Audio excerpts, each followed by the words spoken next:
10ஆம் வகுப்பு அரசு பொதுத் தேர்வு முடிவுகள் வெளியாகி சில மணி நேரங்களில் பள்ளியில் மாணவ மாணவியரின் சலசலப்பு சப்தம் அதிகமாயிருந்தது. தேர்வு முடிவை பார்த்து சற்று கலக்கத்துடன் இருந்தான் அருண். 500 மதிப்பெண்ணுக்கு 488 எடுத்து பள்ளியில் முதல் மாணவன் என்ற பெருமை இருப்பினும் முகத்தில் கவலை. அருணின் அப்பா வேலுசாமி அவனை நோக்கி வந்தார். அருணு, ரொம்ப சந்தோஷம்பா, நீதான் மாவட்ட அளவில் முதல் இடம். உன்னை நினைச்சு ரொம்ப பெருமையா இருக்குடா என்று அருணை கட்டி தழுவினார். அருண் அதனை விரும்பவில்லை. சோகம் முகத்தில். விடுங்க அப்பா, நானே மார்க் கம்மியா வந்திருக்குன்னு கவலையோட இருக்கேன். 495க்கு மேல எதிர்பார்த்தேன்.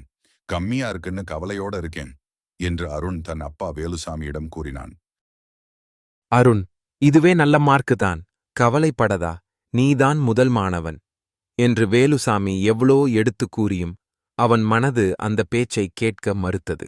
இதனை அருகில் நின்று கவனித்த அருணின் வகுப்பு நண்பன் பாஸ்கரும் பாஸ்கரின் அப்பா பிச்சையும் சிரித்தபடி அருணுக்கு கை கொடுத்து வாழ்த்து கூறினார்கள்.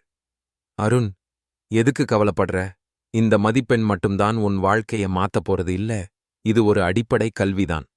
என் மகன் பாஸ்கர் எவ்வளோ எடுத்திருக்கான் பார்த்தியா? 500க்கு வெறும் 170 தான் எடுத்திருக்கான்.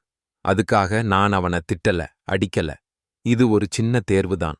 இதுல தோத்துட்டா வாழ்க்கையே போயிருமான்னு கேட்டா இல்ல. அவ்வளவு ஏன்? நான் 10ஆம் வகுப்பு பெயில்.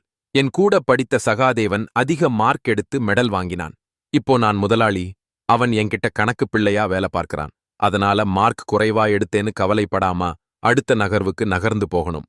மதிப்பெண் மட்டும் வாழ்க்கையை தீர்மானிக்காது. ஒவ்வொருவரின் நம்பிக்கை, துணிச்சல், அவர்களின் நல்ல தைரியமான முடிவுதான் வாழ்க்கையை தீர்மானிக்கும். மனதளவில் அனைவரும் தைரியத்துடன் வெற்றி தோல்வியை எதிர்கொள்ள வேண்டும். தோல்விதான் நமக்கு நல்ல ஒரு பாடத்தை கற்றுக் கொடுக்கும். தோற்றால் வாழ்க்கை முடிஞ்சு போச்சுன்னு தவறான முடிவுக்கு போகக்கூடாது. தோல்வியில் இருந்து வெளிவந்து வெற்றியை நோக்கி நடையை கட்ட வேண்டும் என்று பாஸ்கரின் அப்பா பிச்சை கூற, அப்போதுதான் அருண் மனதில் சற்று தெளிவு கிடைக்க ஆரம்பித்து முகத்தில் இருந்த கவலை கலைய ஆரம்பித்தது.